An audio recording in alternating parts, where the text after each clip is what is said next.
A church full of grace. The News Church.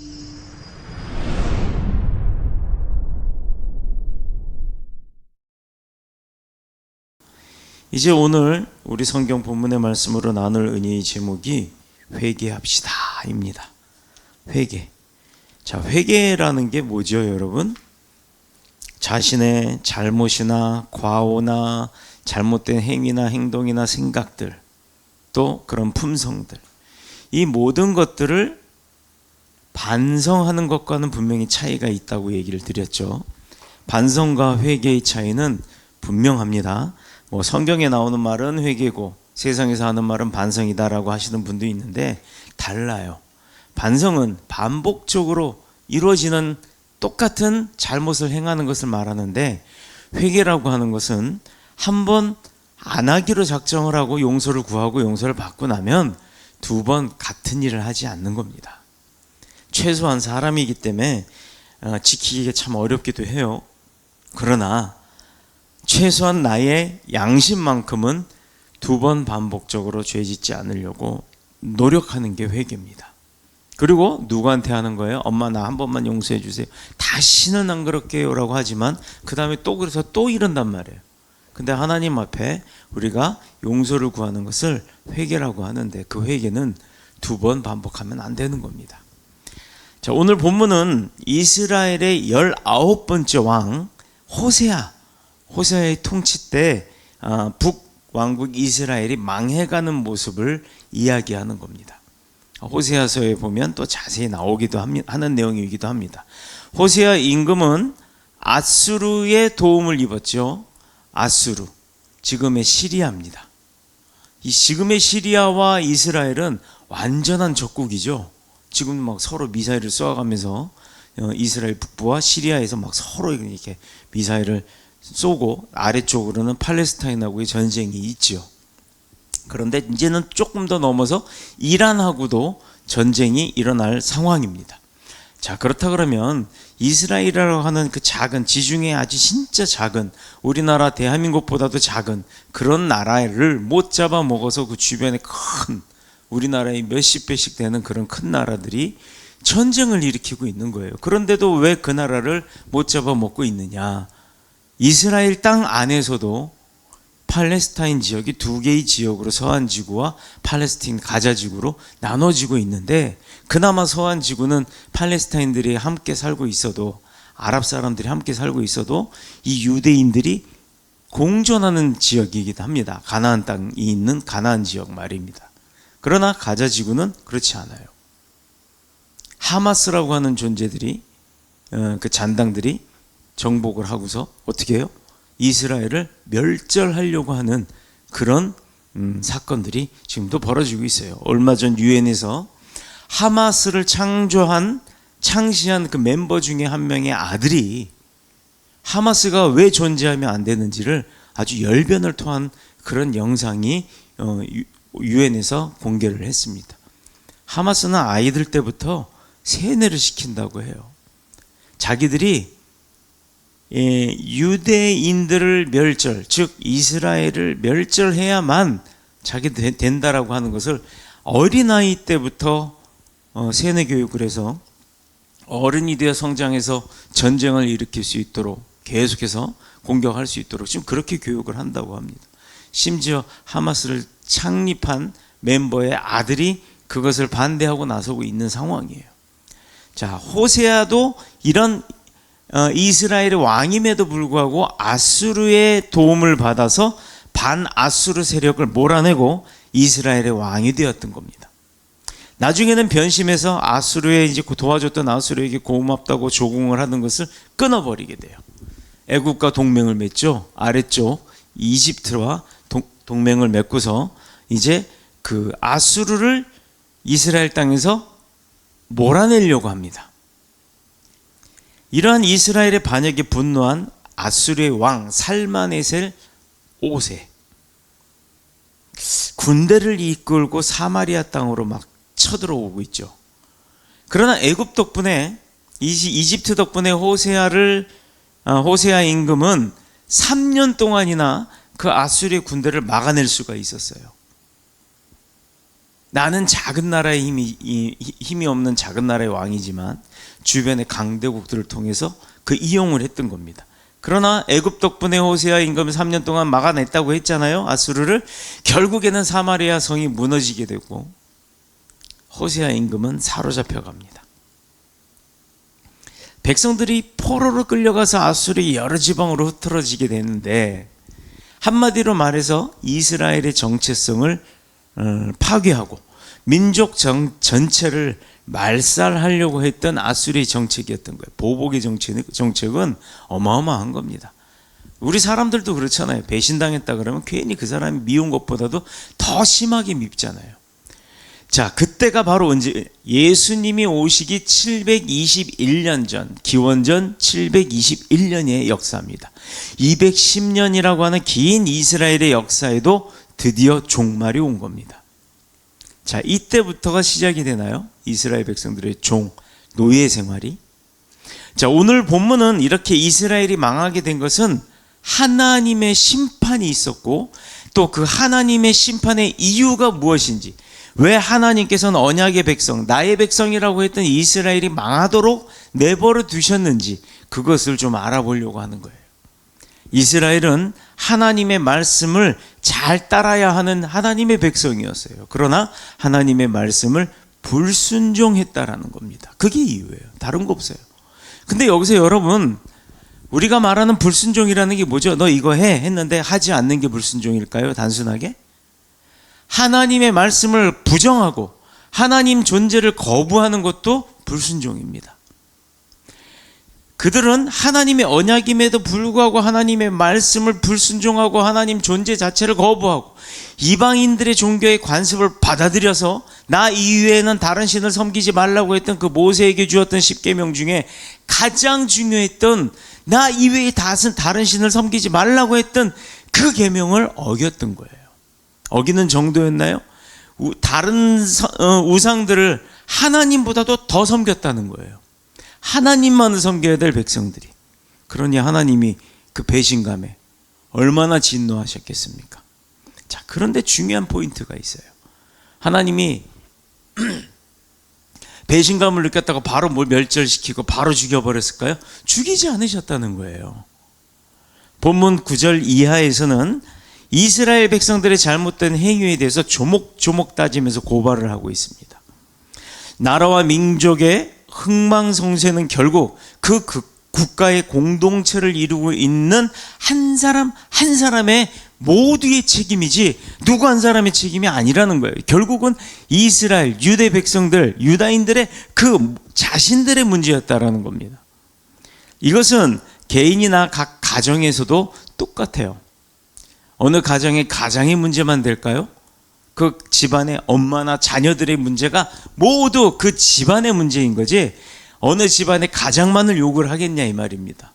어느 나라의 대통령만을 욕을 하나요? 결국은 그 나라에 속해 있는 모든 국민의 똑같은 책임론이라는 겁니다. 이것은 내 인생과 우리 가정의 중심에 누가 있고 하나님의 말씀에 우리가 어떻게 반응을 하고 사느냐가 관건이라는 거예요. 바로 이것이 우리나라와 우리의 자녀들 그리고 나아가서는 나라의 민족과 운명까지도 결정을 하게 되는 아주 중요한 사실입니다. 하나님의 복받는 자녀로 살기를 원하십니까? 아멘. 그분의 영원한 은총을 입기 위해서 우리는 오늘 어떻게 살아야 하는지 오늘 본문을 통해서 그걸 알아볼 거예요. 그러니 오늘 예배에 나오신 분들이 축복의 사람 맞죠? 오늘 예배 잘 드리고 나면 복덩어리가 부어지는 거예요. 여기 복되기도 와 있어요. 이스라엘이 멸망할 수밖에 없는 이유를 오늘 본문 15절 16절에서 볼 수 있습니다. 15절 16절 이거 뭐 선을 건드렸나? 빡빡 소리가 나네. 여호와의 율례와 여호와께서 그들의 조상들과 더불어 세우신 언약과 경계하신 말씀을 버리고 허무한 것들을 뒤따라 허망하며 또 여호와께서 명령하사 따르지 말라 하신 사방 이방 사람들을 따라 그들의 하나님 여호와의 모든 명령을 버리고 자기들 위하여 두 송아지 형상을 부어 만들고 또 아세라 목상을 만들고 하늘의 일월 성신을 경배하며 또 바알을 섬기고 이게 이유예요. 얼마나 죄가 많았어요. 한두 개예요. 이방신을 받아들인 것도, 그 전에 하나님을 무시한 게 첫 번째, 이방신을 받아들인 게 두 번째, 이방신을 하나님보다도 더 섬긴 게 세 번째, 그리고 하나님이 그거 하지 말라고 했던 명령을 어긴 게 네 번째, 거기에다 모자라서 두 송아지 형상을 부어 만든 거 다섯 번째, 그리고 또 뭐예요? 풍요의 여신이라고 하는 그 아세라 목상, 이제 봤어요? 아세라 목상이 어떻게 생긴 건지? 별거 아니에요. 진짜 초등학교 1학년짜리가 파놓은 것처럼 가슴 드러내놓고 있는 그 여자의 모습, 여섯 번째, 그거 만들었죠. 그것도 못해서 하늘의 1월 성신이라고 해서, 왜 교회 지붕에 보면 이렇게 달 같은 거 붙여놓는 거 있었잖아요. 그 해를 섬긴다고 하는, 태양신을 섬긴다고 하는 거, 여섯 번째. 그것도 모자라 이방신인 바알도 섬겼다는 거예요, 여덟 번째. 이게 얼마나 큰 죄예요. 그런 죄를 8가지도 넘게, 그거 이게 지금 드러난 게 이거죠. 그거 말고 또 더 많은 게 있었을 거란 말이에요. 여기서 여호와의 명령을 버린다 이렇게 하는 이 말은 거절했다는 의미예요. 하나님 자체의 존재를 거절했다는 거고, 하나님이 내게 복 주시겠다고 넌 날 잘 따르라, 내가 만든 난 너의 주인이야 라고 해놓고 네 그러겠습니다 해서 구원해 내셨던 그 하나님을 거부했다라는 거예요. 다시 말해서 하나님의 명령을 거절했다라는 겁니다. 참 담대해도 보통 담대한 게 아니야. 이 정도 담대한 건 무식한 거예요. 우리가 생활하면서 느끼는 것, 사람 사이에서도 어떤 요구나 합의 관계가 있을 때는요, 그것을 거절한다거나 무시한다거나 하는 게 쉽던가요? 여러분이 어느 단체에서 속해 있는데 누군가가 뭘 이렇게 좀 부탁하고 시켰는데 그거 거절하기 쉬워요? 쉽지 않아요. 하물며 사람들이 부탁하는 거나 명령하는 거에도 거절하기가 참 쉽지 않은데, 왜 그러냐? 분위기와 흐름을 보기 때문 아닙니까? 내가 거기서 잘못하면 도태되고 왕따 당할까봐. 그런데 이스라엘은 이 사람들 사이에서도 하기 힘든 이 일을 하나님을 상대로 해서 아주 기고만장하게 해냈다는 거예요. 이거 대단한 일이 아닙니다. 무식한 거죠. 언약의 백성이요, 은총을 입은 자녀인데 하나님의 명령을 마치 아랫사람 하대하듯이 그분의 요구를 거절하고 거부하고 자기 욕심을 위해서 심지어는 타 지역에서 넘어온 우상을 숭배하기까지 했다라는 겁니다. 그만큼 이스라엘 백성들의 심성은 강팍해졌고 욕심으로 가득할 수밖에 없었다는 것을 우리가 알 수 있게 되는 거죠. 그 결과가 뭐예요? 하나님도 그들을 버리신 거예요. 그래서 그들이 멸망하는 심판에 이르게 되는 겁니다. 그들은 말씀에 대한 불순종과 우상숭배, 이 두 가지가 하나님과 하나님의 백성으로서의 그 언약 관계를 깨뜨려 버린 거예요. 계약을 깬 거예요. 하나님이 깬 게 아니라 이스라엘 백성들이. 이것은 결국에 멸망이라고 하는 심판을 불러올 수밖에 없었던 겁니다. 이거 무서운 사건이에요. 그런데 22절 23절에 보면, 22절 23절, 여호와께서 그의 종 모든 선지자들을 통하여 하신 말씀대로 드디어 이스라엘을 그 앞에서 내쫓은지라. 이스라엘이 고향에서 아수르에 사로잡혀 가서 오늘에까지 이르렀더라. 지금도 전쟁을 하고 있잖아요. 여러분, 사람들은요, 하나님이 미워하시는 그런 행위를 그 땅에서 쫓겨날 때까지도 버릴 줄 몰랐다는 거예요. 회개할 줄 모르고 계속해서 지속했다는 거예요. 쫓겨나고 있으면서도. 열왕기서는 왕들을 중심으로 하는 이스라엘의 남과 북이스라엘 남유다의 그 왕조에 대한 역사의 기록입니다. 열왕기하를 잘 상하를 읽어보면 왕들이 어떤 실수를 했고 그로 인해서 어떤 재앙이 왔고 어떤 문제들이 이스라엘 백성의 고통을 받고 그랬는지를 알 수가 있죠. 그렇다면 그걸 우리로 대입을 해보면 되죠. 내가 왕이 아니라 왕으로서, 그 집안의 가장으로서, 하나의 교회의 수장으로서, 하나의 사업체의 사장으로서 대입을 해보면 되는 거예요. 그러면 망하지 않으려면 어떻게 해야 돼요? 그 왕과 같은 실수를 하면 안 되는 거죠. 왕들이 하나님께 어떤 반응을 보였고 또한 그들의 영적 상황에 따라 나라와 민족이 운명이 엇갈리고 있었다는 것을 알 수가 있는데, 그런데 이 열왕기서의 열왕들이 비록 막대기같이 못난 왕들이라 할지라도 하나님을 잘 섬기고 백성을 사랑하는 마음만 있었다면 있었다면 하나님이 그들에게 통치의 능력을 주셨을 것이고, 아멘. 즉 내가 사장으로서 하나님의 지혜를 얻고 있다면 사장으로서의 역할을 잘할 수 있게끔 하나님이 능력을 부어주실 것이고, 나라가 평안하도록 사방의 외적들을 다 막아주신다는 거예요. 회사가 망하도록 끌어내리려고 하는 경쟁상들을 다 막아주실 거라는 겁니다. 부정적으로 더 접근해 오는 많은 사람들을 다 끊어주실 거란 얘기예요.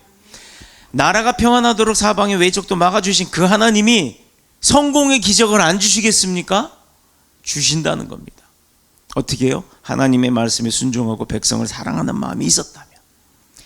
그러나 왕들은 어떻게 했어요? 실제로는 교만했습니다. 하나님의 말씀을 무시하고 자기 멋대로, 자기 생각대로, 자기 마음대로, 내 멋대로.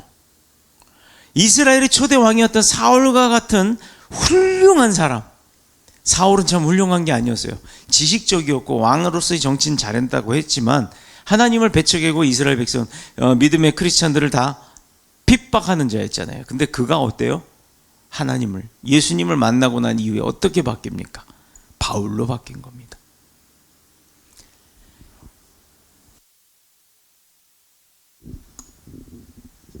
이스라엘 초대에 이 사울과 같은 훌륭한 왕도 하나님이 버리셨다는 걸 우리가 주목해야 합니다.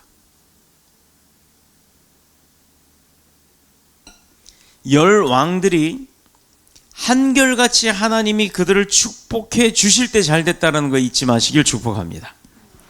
다시 말해서 사람이 잘생기고 능력 있고 지혜가 있고 권력 있고 그래서 형통한 게 아니라는 거예요. 지금 내가 능력 있고 권력 있고 형통하고 재정이 풍부하고 뭐 많은 걸 다 누리고 산다, 이거 하나님의 은혜인 줄을 고백해야 할 줄로 믿습니다. 하나님 잘 섬기면 못난 사람도 잘난 사람이 되고 형통하고 복을 받는다 했어요. 이것이 바로 열왕기서의 핵심이에요. 하나님 잘 섬깁시다. 비록 내가 지금 아닌 것 같아도 하나님만 잘 섬기면 되는 거예요. 하나님이 보시기 때문에, 하나님이 함께 하시기 때문에, 하나님이 내게 도움을 주시기 때문에. 우리가 오늘날 사람들이 대한민국이 어렵다고 말하는 이유, 국가의 경제가 어렵고 또 국방이나 외교가 어렵다? 그래서가 아닙니다. 사람들이 도덕적으로 타락을 하고 자기만 알고 내 가족만 알고 자기의 배만 채우려고 하는 그런 자기 이기주의가 팽배하기 때문이에요. 자기 욕심을 채우기 위해서는 윤리도 도덕도 법도 없는 그런 삶을 살고 있다라는 겁니다. 여기에 음란까지 더해지면 소돔과 고모라와 뭐가 다를 게 있겠습니까? 그래서 어려운 거예요. 그래서 왜 사람들이 이 모양으로 살아야 합니까? 이 사람들은요, 부모들이 그렇게 살았기 때문이에요. 그 이웃들과 어른들이 우리 자녀들 앞에서 그렇게 살았기 때문입니다. 2015년에 중국의 시진핑 주석이, 참 그런 거 보면 중국의 시진핑 참 오랫동안 해먹어요. 시진핑 주석이 미국을 방문을 하는 일이 있었는데, 미국이 같은 날 로마 바티칸에 교황을 불러서 아주 성대한 환영식을 하게 되었습니다. 아니, 생각을 해보세요. 중국이라고 하는 나라의 주석, 최고의 사람을 불렀어요. 그 사람이 방문을 했는데 또 다른 최고의 사람을 모셔다가 성대한 잔치를 베풀고 있다 그러면 시진핑 주석은, 중국의 대통령은 어떤 마음일까요? 이런 그 미국의 처사에 중국의 처지에서는 조금 불만이 있었습니다. 자, 그런데도 불구하고 미국의 보잉사라고 하는 그 항공기 제조사의 비행기를 300대나 사는 일이 있었어요. 300대씩이나 주문을 합니다. 역시 공산국가지만 뭐 중국이 소위 말하는 대국이라는 건 맞는 것 같아요. 물론 필요해서 샀겠죠. 그러나 그때 안 사고 되돌아올 수도 있잖아요. 그러나 가서 내가 이런 좀 천대받았다는 느낌이 있었지만에 불구하고, 그럼에도 불구하고 그냥 내가 살 건 샀다는 거예요. 나를 불쾌하게 만드는 사람에 대해서 이렇게 한 이유가 뭘까? 군사적으로나 외교적으로 서로가 적대 국가이기도 합니다. 그러나 경제적으로는, 경제적 면에서는 서로 윈윈 하자는 거였어요. 상대가 내 마음에 들지 않는다고 그 상대를 화나게 만들면 결국에는 누가 손해보게 되는지는 아주 자명한 일입니다. 저에게도 아주 심적으로 부담이 되는 사람이 있어요. 어떤 사람이 한 사람이 있는데 그 사람의 문제가 아직까지도 해결이 되지 않았어요. 그럼에도 불구하고 답변도 없어요. 최소한 연락은 돼야 되는데 연락도 안 돼요. 연락이 되는 어떤 한 분을 통해서 빨리 문제가 해결되기를 요구합니다만 맨날 내일 된다, 내일 된다, 내일 된다. 참 답답합니다. 그러나 그렇다고 해서 그 사람에게 어떻게 위해를 가하려고 해도 가할 수가 없어요. 왜? 법적으로 해결을 받기에도 애매한 상황이고 중간에 또 지인이 걸려 있고 이러다 보니까 마음은 쓰리지만 해결 받을 때까지 인내하고 기다릴 수밖에 없는 상황인 겁니다. 물론 안 주려고 그러는 건 아니에요. 주려고 하는 거예요. 근데 그분도 형편이 어렵겠죠. 그러나 나보다도 어려울까요? 그건 아닐 겁니다. 의견이 대립되고 마음에 들지 않아도 중간에 절충점을 가지고 잘 해봐야 하는 게 이게 현실적인 문제인 거예요. 그리고 또 그렇게 잘하려고 절충점을 찾는 게 중요한 겁니다. 사람이 혼자 있으면 그 사람이 어떤 사람인지 잘 모르지만 다른 사람들과 함께 모여 있어 만나보면 그 사람이 어떤 사람인지를 알 수가 있습니다. 화를 잘 내는 사람인지 온유한 사람인지 남을 배려할 줄 아냐 아니면 자기 욕심만 찾냐 또 누가 큰 마음이고 누가 어른이고 누가 아이와 같은 사람인지 다 답이 나오게 돼 있습니다. 신앙생활도 보면 매사에 좁쌀처럼 아주 속 좁은 신앙생활을 하는 사람이 있는 반면 마치 거인처럼 뚜벅뚜벅 걸어가는 그런 사람도 있습니다. 왜 제가 이 말을 하냐면 우리가 습관적으로 늘 생긴 그대로 신앙생활을 할 것이 아니라 시간이 가면 갈수록 우리의 신앙과 인격이 자라나는 것처럼 넓어지는 것처럼 인생의 지경을 넓혀갈 때 복을 받고 형통한 길을 갈 수 있는 것처럼 우리 신앙의 생활도 그렇게 하자는 거예요. 성장시켜 나가야 된다라는 겁니다. 맨날 다람쥐 쳇바퀴 돌듯이 똑같이 하지 말고. 그런데 이스라엘은 열왕들이 한결같이 자기 욕심 때문에 하나님을 버리고 우상을 숭배하다가 망하게 되었다고 했는데 유다의 임금들도 조금만 잘 되면 복을 받고 또 그 복을 받으면 그 마음이 교만해져 가지고 하나님의 계명을 무시하다가 망하고 말게 되었던 겁니다. 자, 그러므로 인생이나 나라나 민족은 하나님 앞에서 어떻게 해야 되겠어요? 열왕기서만 잘 봐도 겸손해야 된다는 걸 알잖아요. 믿음으로 살아야 하는 또 그래야 능력이 나오는 겁니다. 하나님이 해주실 거야 하는 믿음보다도 내가 하나님의 도움을 통해서 이룰 수 있을 거야. 내가 하나님과 함께하니 하나님께서 나를 지켜주실 거야.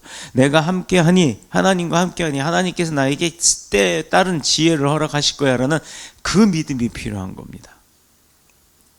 그래서 우리 인생의 중심에 그런 생각으로 항상 내가 하나님의 도움으로 하나님의 능력으로 하나님의 권력으로 하나님이 나를 도우시니까 하나님이 주관이 되고 하나님이 중점이 된다 그러면 하나님을 모시고 사는 거 맞죠? 그렇게 하나님을 모시고 사는 사람이 되었을 때 하나님을 제일로 사랑하는 거에 되는 겁니다.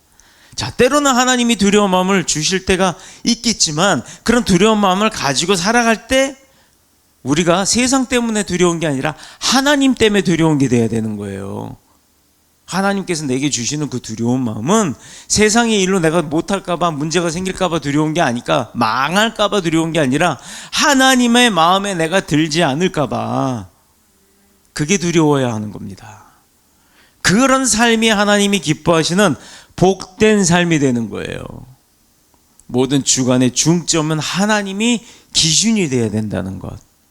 하나님 기준으로 세우라 그랬더니 모든 걸 하나님한테 다 떠넘기는 그게 아니고 내가 행해야 합니다. 내가 움직여야 되고 내가 일해야 되는 건데 내가 일할 때 하나님이 나를 도우신다고 하나님께서 나와 동행하신다는 거 하나님이 도우셔서 이루어질 거라는 그 믿음을 가지란 얘기예요.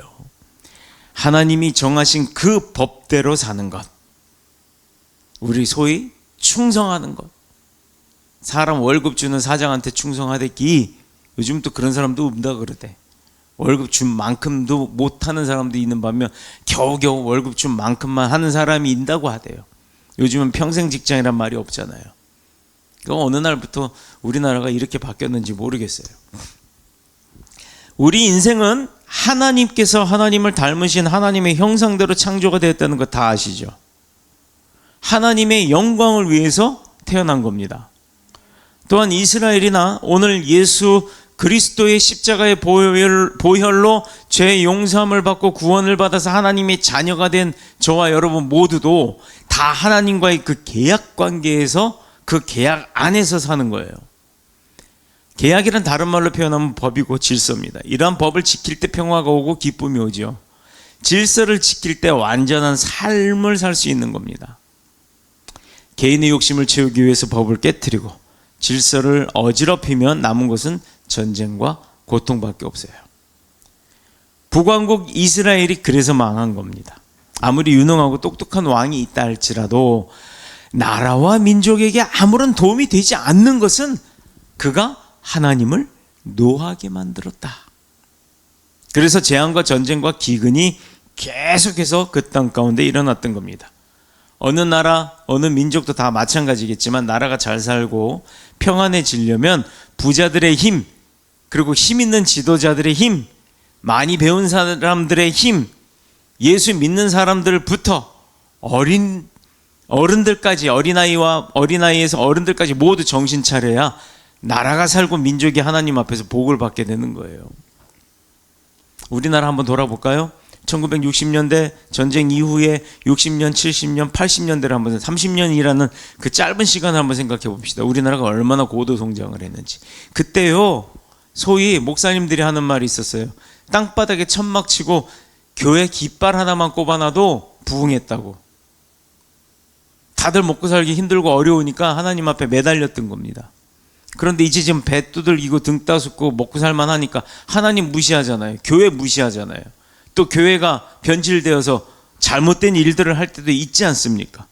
그러나 수많은 교회들이 아직까지도 하나님을 두려워할 줄 알고 예수 그리스도의 복음만을 전하는 그런 교회들이 어마어마하게 많다는 거 잊지 마시길 축복합니다. 그런데 호세아 임금에 대한 성경의 평가를 보면요, 이스라엘 왕으로서는 조금 다른 데가 있는 것을 볼 수가 있죠. 본문 2절에 보니까 하나님이 살려두셨단 말이에요. 이게 2절 한번. 네. 여호와께서 보시기에 악을 행하였으나 다만 그전 이스라엘 여러 왕들과는 같지 않았다. 뭔가의 차별점이 한 가지는 있었다는 얘기예요. 기존의 왕들보다는 좀 뭐가 다르긴 달랐어요. 물론 나쁜 놈은 맞아요. 나쁘긴 했지만 죄가 그만큼 좀 덜했다라는 얘기예요. 하나님은 그거라도 보셨다는 겁니다. 이 얘기는 뭐죠? 하나님의 백성을 벌하시기는 해도 어떻게든 구제해 주시려고 노력하시는 분이 하나님이라는 걸 여기서 볼 수 있죠. 이것은 호세아 임금이 신앙은 없어도 그래도 기울어져가는 나라를 구해보려고 고민을 많이 했고, 그게 누구 백성들이에요? 하나님의 백성이잖아요. 우상숭배의 물질과 정성을 쏟는 대신에 국방의 힘을 쏟았다는 거예요. 온전한 독립국가를 성취하려고 만들려고 했던 꿈이 있었던 사람입니다.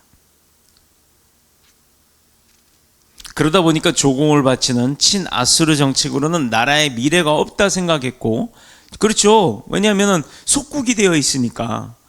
그래서 애굽의 도움을 구했던 것 같습니다. 뭔가 탈피해 보려고. 그리고 아수르의 침공을 3년간이나 막아냈던 거예요. 그러나 모든 것이 때가 있고 기회가 있는 겁니다. 200년씩이나 참고 인내하면서 이스라엘의 회개를 기다리셨던 하나님. 와, 여기가 답이에요. 이스라엘의 역사를, 출애굽 이후의 이스라엘의 역사를 보면 그 많은 범죄와 죄악과 배신이 있었음에도 불구하고 하나님은 200년 동안이나 이스라엘 백성을 품고 계셨다는 겁니다. 보호하고 계셨다는 거예요. 사랑하셨다는 거예요. 이제 이스라엘을 200년 만에 심판하시기로 작정했기 때문에 아무리 뛰어난 인물이 왕이 되었다 해도 기울어진 이스라엘을 구할 수도 없었다는 거예요. 여러분, 이제 마음에 찔림이 있는 분들은 하나님의 심판이 시작되기 전에 회개하고 하나님 앞으로 나오시기를 축복합니다. 마지막으로 한 가지 궁금한 것은 왜 이스라엘의 10 왕들이 한결같이 하나님을 버리고 우상 숭배를 했냐? 왜 이스라엘 모든 왕들이 다 그랬냐? 왜 그랬냐? 난 이게 참 궁금해요. 사람들이 우상 숭배할 땐 두 가지 이유가 있다고 합니다. 첫 번째는 마음이 불안하고 두려울 때 우상을 만들고 숭배하는 거예요. 하나님이 있다는 걸 알고 하나님의 백성조차도 하나님이 당장 내 앞에서 보여주시는 뭐가 안 드러나니까 잊어버리는 거예요. 당장 보여지는 게 있으면 뭔가 내가 의지가 되겠다 싶으니까 아세라 같은 그런 신상들을 만드는 거예요. 바알 신상 같은 거 이런 걸 만들어 버리는 거예요. 내 눈으로 보려고. 어쩔 때? 마음이 불안하고 두려울 때. 두 번째가 그 마음에 탐욕이 가득할 때 그 심령 속에 우상과 악한 영들이 침투해가지고 마음을 뒤집어 놔버리는 거예요. 아합 왕은 이웃 나라의 왕녀였던 왕녀 공주였던 이세벨, 왕의 여자였던 이세벨하고 결혼을 하죠. 국가 간의 갈등을 좀 해소하고 뭔가 나라가 평안해질 것이다라고 이제 생각을 하고서 사람의 생각으로 작전을 짜고 이세벨을 아내로 맞이하면서 이제 국가 간에 뭐 사돈 국가가 되는 것처럼 그렇게 해갖고 했어요. 근데 이세벨을 통해서 그 가정에 들어온 우상이 있었다라는 게 문제였던 겁니다. 이세벨이 자기가 믿던 이방신을 갖고 들어왔는데 그걸 그냥 허용을 해버리니까 나라가 타락으로 물들게 되었던 겁니다. 그러나 하나님을 잘 섬기는 사람들은 그렇지 않아요. 두렵고 불안하고 염려스러운 일들은 교회로 와서 목자 되신 하나님 앞에 겸손히 내려놓고 하나님 앞에 해결을 구하는 겁니다. 하나님께서 함께 하시고 복 주신 믿음의 조상들이 어떻게 인생의 문제를 해결했는지를 보면 알잖아요. 심지어 믿음의 조상 아브라함에게는 어떤 일이 벌어졌나요? 그 귀한 아들을 제물로 바치라 했을 때 순종했다는 것. 그런데 결국 그 아들을 제물로 받으셨나요? 아니잖아요. 그곳에서 답을 얻고자 하나님의 말씀을 들여다보면서 기도하기 시작했던 겁니다. 또 아브라함 얘기했다고 또 진짜 자식놈 탁 끌어다가 또 그렇게 할라. 그래서 언약의 말씀을 붙잡으면 지금까지 나를 사로잡고 있던 모든 두려움과 근심 걱정은 아침 햇살에 온 천지를 뒤덮고 있던 안개가 싹 거쳐지는 것처럼 물러가게 될 줄로 믿습니다. 오늘 우리가 본문을 통해서 얻을 수 있는 답은 오직 한 가지예요. 중요한 겁니다. 지은 죄를 회개하고 두 손 들고 주님 앞에 항복하면 행복해진다는 겁니다. 두 손 들고 주님께로 돌아가는 겁니다. 여호와께 돌아가죠. 우리 찬양했잖아요. 니느웨 성도 선지자 요나가 그 음성을 듣고 회개할 때 하나님께서 은혜를 입히셨어요. 고래 뱃속에 들어갔어요. 선교사로서 너 어디 가라 했는데 그거 거부하고 도망가다가 고래 풍랑을 만나가지고 지중해 바다에서 풍랑을 만나갔고요. 하나님이 어떤 능력자예요? 그 고래 뱃속에서 보통 고래 뱃속에 들어가면 소화가 되는데 소화도 안 됐어요. 소화 불량 걸린 고래였나? 그 고래가 가가지고요 선교지 바로 앞바다에다가 토해버렸어요. 가면 죽을 거라고 하는 적국이었기 때문에. 나 가고 거기 가서 예수를 말하면 난 맞아 죽을 텐데, 복음을 전하면 난 죽을 텐데, 그래서 난 안 가 하고 도망갔단 말이에요. 그런데 그 고래에 만나 풍랑에 바다에 빠져서 고래가 삼켜서 오히려 고래가 어떻게 해요? 그 선교지 바로 정중앙 한 복판에 바닷가에다가 토해버렸다는 거예요. 하나님이 이런 분이에요. 하나님의 자녀된 우리들, 언약의 백성인 우리의 왜 용서를 못 하시겠습니까? 시편 기자가 고백한 대로 시편 103편 3절에서 5절의 말씀 제가 읽겠습니다. 그가 내 모든 죄악을 사하시며 내 모든 병을 고치시면서 내 생명을 파멸해서 속량하시고 인자와 긍휼로 관을 씌우시며 면류관 씌워주시겠다는 거예요. 좋은 것으로 내 청춘을 독수리같이 새롭게 하는, 독수리가 새롭게 한다는 게 이게 뭔 말인지 아세요? 독수리가 몇 년 삽니까? 독수리가요 80년 정도 산대요. 사람처럼. 그런데 40년쯤 되면 부리도 발톱도 낡아서 뭘 뜯어먹거나 사냥감을 잡을 때 이 발톱에 문제가 있어서 막 놓치고 그럴 수가 있대요. 그래서 독수리가요 40살쯤 되면 지 스스로 부리를 깨내고 발톱을 뽑아버린답니다. 새 발톱과 새 부리가 나오도록. 이게 독수리같이 새롭게 한다는 얘기예요. 이게 하나님이 만드신 분이니까 만드신 대로 기록해 놓으신 거예요. 그래서 여기서도 보면 세상의 모든 만물은 하나님이 창조하셨다는 게 다 드러나는 겁니다. 은혜와 축복이 오늘 예배드린 모든 분들에게 넘치게 될 줄로 믿습니다. 바로 이 일을 위해서 예수 그리스도는 우리 가운데 오셨고 또 우리의 영과 육을 새롭게 하셨고 영원한 구원을 얻도록 자신을 십자가에 내어 주신 줄로 믿습니다. 회개하는 자를 용서하시고 하나님의 은혜를 구하는 자가 용서함을 받고 복을 누리는 그 모습처럼 우리 모두도 내적 죄악들을 하나님 앞에 회개하시고 하나님 앞에 용서 받으시고 하나님의 축복을 누리시는 저와 여러분 모두가 되시기를 그리스도 예수님의 이름으로 축원합니다. 아멘. 기도하겠습니다.